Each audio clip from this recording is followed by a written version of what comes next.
Demandons l'annulation pure et simple des 3 mois de loyer qu'on n'a pas travaillé. Hein? Parce que les 3 mois que le bailleur nous demande aujourd'hui, on n'était pas ici, on était à la maison. Et comment nous sommes des maisons commerciales, nous allons payer les 3 mois ça comment? Hein? On va payer ça comment? Donc c'est pour cela que nous demandons au gouvernement, au président de la République, de prendre ça en considération. Même on a besoin de mais un peu faire comprendre à Babayer pendant 3 mois où il y a confinement, tout ça, les misalate, tout fout à un côté. Imagine-toi que tu fout à 1000, 1500 $, les mois. Ceux qui a sali 3 mois, à Kangisi Yango a salité 4500, comprenez que Tokokangana, boutique, tout ça, ça va être compliqué.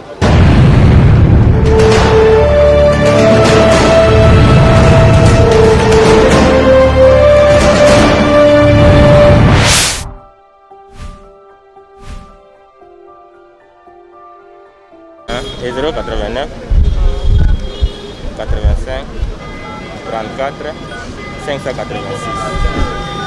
C'est M. qui? M. Kawata. D'accord, ceux qui t'ont lancé, on a fait.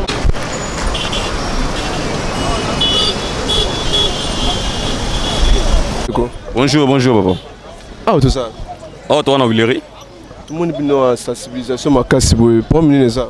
Bon, tu es à tu pour ça, tu as pour ça comme on a primature parce que tu as déposé mais on a biso concernant toi locataire na Botou. Donc tu as obligé biso donc 3 mois il faut tout foutre. Autant que mon conseil mboka, le baki 3 mois yo tout foutaté. Mais tu commis on a toi le travail le 29 juin awa, tu commis directement. Tomboki, il faut foutre biso 3 mois bon, tu éviter. Surtout que ne wapi, surtout suka wapi. État de droit au lobby donc qui peut en ôter. Donc c'est comme si il y a une valeur mais autant qu'il faut tout respecter en haut.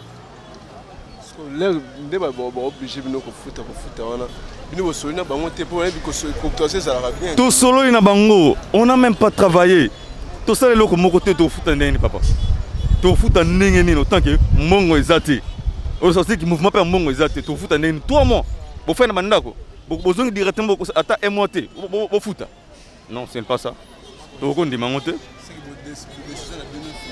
Donc, décision que l'autorité a battu les personnes comme eux. Mon conseil Mboka peut s'appliquer dans et que le canal normal. Merci. Merci. Nous vous retrouvons dans la rue en train de revendiquer. En quoi consiste votre démarche? Oui, nous sommes des commerçants. Vous savez bien qu'il y a eu 3 mois d'inexécution de nos activités commerciales. Malheureusement, lorsque nous sommes retournés au boulot, les bailleurs exigent à nos membres de pouvoir payer les 3 mois-là des loyers.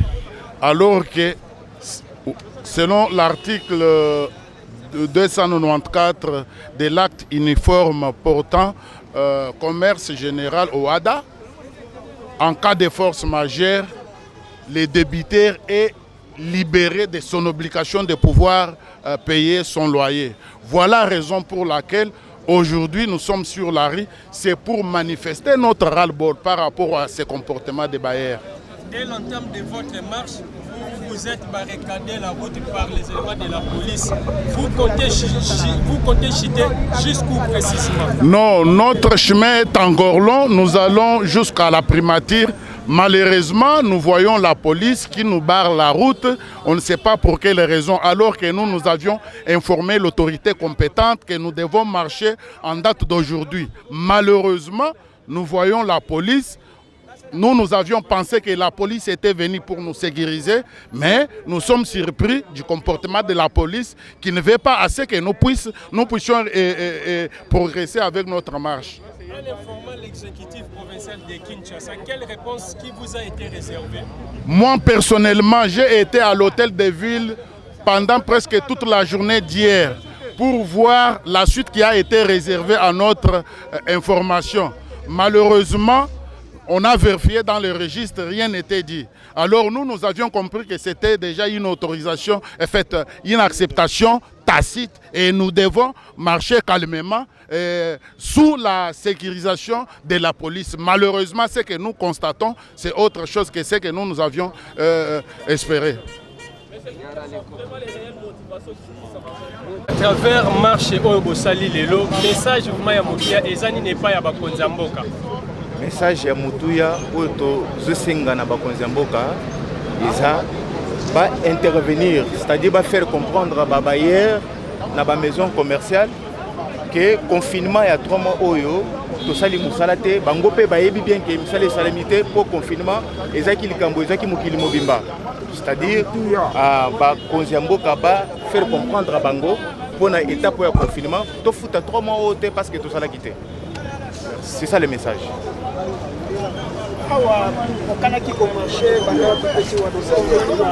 Tobandaki na rond-point Willery po tokende otika memo na primature.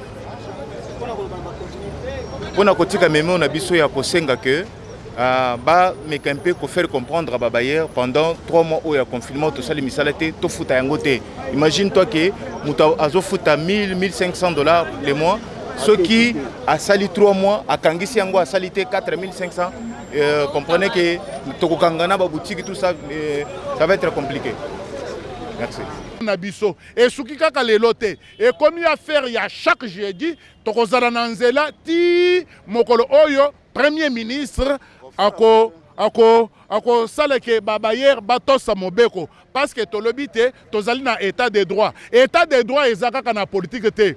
Bakosa bisote état de droit elingi koloba botosi ya mobeko il faut mobeko etosama. Pourquoi bakotosa mobeko te? Est-ce que mobeko ezali kaka ya batu ya politique tina batu ya mbongo bako respecter mobeko yango nde tozali koloba ke batu ya babayer ba respecter mobeko oyo ezali kosala lien entre biso na bango ezali mobeko nini mobeko ya article 294 ya OADA oyo tozali kobimisa awa nde mama ya likambu babayer ba réclamer lisusu mbongo oyo bazali ko réclamer te ba misusu bazotinda ba convocation ba misusu bazosalisa boy nyonso wana eza lokuta tokondima yango te ti jusqu'à ce que toko saisir tina tribunal. So bino bosenga bakonzi ya mboka basala bino nini? Bakonzi ya mboka exécutif musala na ye ezalaka ya kosala te mobeko ezala respecté nde tozali kokende epai ya mokonzi ya exécutif asala ke mobeko oyo biso tozoloba wana ezala respecté. Bayer ye mutu anjimaka oyebi ke soki obotami okomi mutu ya mbula matari na mbula matari ezali na eloko oyo bazobenga contrat social ye anjimaki te mobeko ekamba ye mobeko ezokamba tango basalaki mobeko wana locataire azalaki te alors tokoki koloba te ke par ya bayer ezali ni te par ya bayer commerçant asalaka perte chaque jour ici. Est-ce que nani ayakaka nani ayokelaka ye mawa? Tout le monde qui chef de l'État lobaki que babayer batungisa bino te. Babayer batungisa biso te tozali kopesa merci na ba autorité na mesure balobaki wana mais ezali mingi pona ba résidence nani bay oyo ya bat oyo ndako ya kolala mais pona bat oyo ya musala ezali loi 15025 wana te wana ezali pona ndako ya kolala oyo ya biso ya ba commerçant ezali article 294 oyo ezali acte uniforme oyo ya OADA oyo tozali ko évoquer awa ezali loi ezali mibale pona bandako ya kolala na oyo ya ndako ya musala biso totelemeli na loi oyo ezali kolobela makambo ya ndako ya musala. Tokomi ko subir tracasserie ekomi ebele babayer bamimoni parce que bango bazali na position ya force bakomi ko tungisa ba locataire mingi bamisusu bamemeli bango ba invitation ya habitat o ya ville bamisusu bakomeli bango mikanda teno bobima kaka bamisusu bakati bango 40 nde paix social oyo bayebisi biso kuna na ministère ya habitat keno il faut toluka paix sociale ezala kaka na ngambo moko alors que biso tozali kotelemele mingi likambo oyo bazali koloba te état de droit oyo toluki ba conséquence na yango il faut mutu so à se soumettre na mobeko. Voilà shit na bino ce que ça wapi.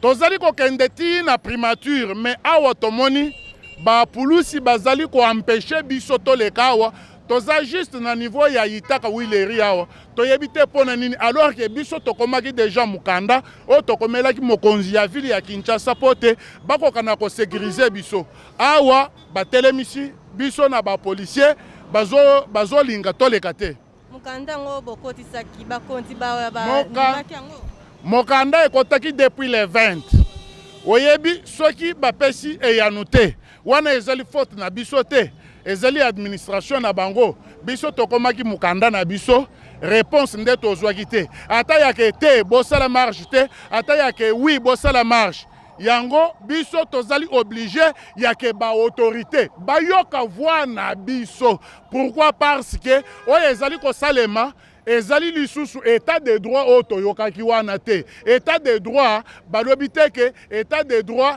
ezali à 3 vitesses te état de droit ndenge ezali kosala na politique il faut esala na social il faut esala na commerce il faut esala epai nyonso esuka kaka na ba politicien te posa na biso ezali yake loyer ekofutama te pourquoi parce que il faut batosa mobeko elobi malamu ke mutu akofuta te wana ezali mobeko ezali nga mutu nazali koloba te ezali commerçant oyo tozali kolobela awa te ezali mobeko nde elobi bongo te bakofuta te soki bazotia tembe tokokende na bango tina tribunal mais pona ngonga oyo tozali koluka nanu ba autorité oyo bakoki kosunga biso ko faire comprendre na babayer que non batika likambu wana basenga mbongo epai ya babayer balocataire na bango te. Bonjour monsieur. Bonjour monsieur. Pouvez-vous vous présenter puis quelle est votre fonction au sein de je suis M. Ipoma Fabrice, l'un des locataires dans la commune de la Gombe. Quel est l'objet de votre revendication? Oui, nous sommes venus demander au gouvernement de prendre en charge les 3 mois de loyer, le moment où la commune de la Gombe a été confinée. C'est vrai, votre itinéraire a été déterminant, mais le fait de venir jusqu'à l'automatique pour déposer votre animal, cela vous donne l'impression que vous avez été voté? Oui, notre bien a été atteint.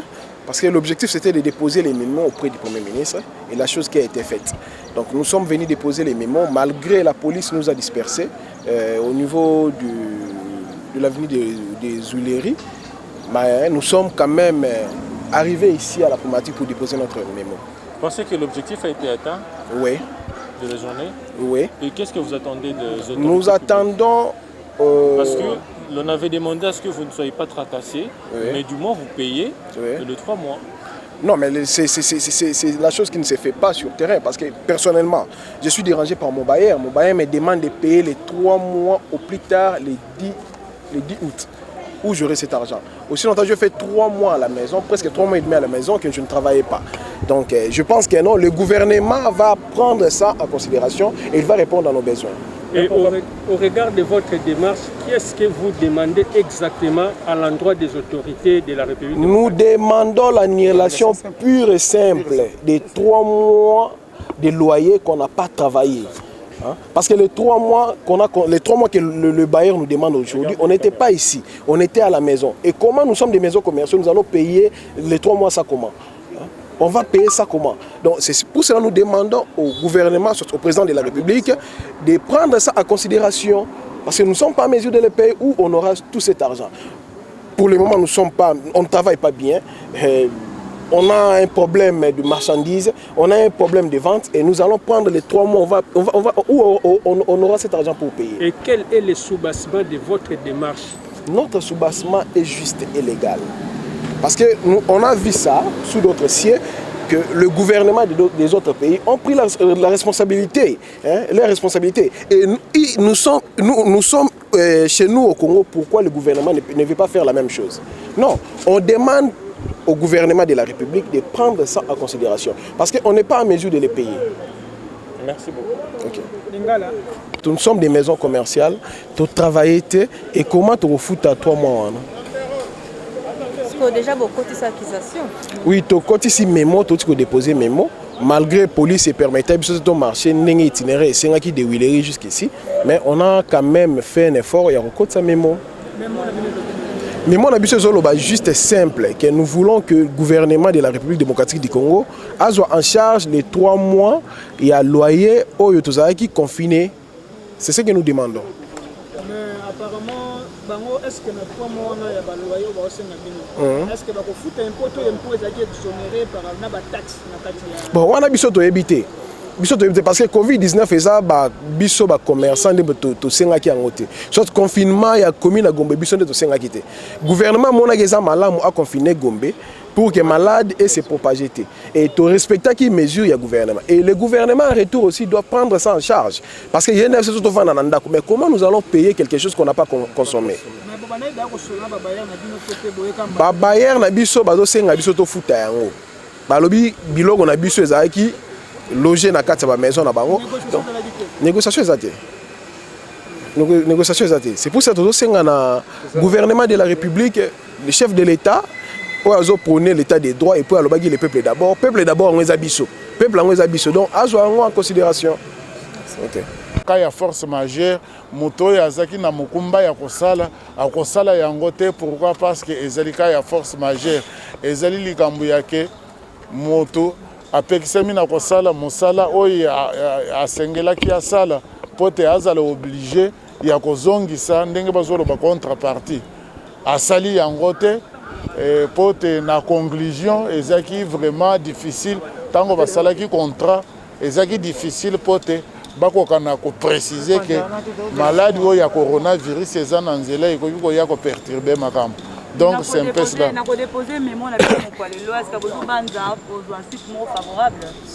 Suite tozali sur que suite ezali soki suite ezali biso pe to l'invité ti mokolo suite ekobima puisque ekozala chaque jeudi tozosala la même cérémonie. Aujourd'hui nous avons respecté la police pour te ba autorité ba mon obéissance na biso jeudi mususu wana ekozala bendabika tokondimele lisusu motu te soki au courant il y a 5 jours oyo ba pesi biso ya no ya malamu te. Merci.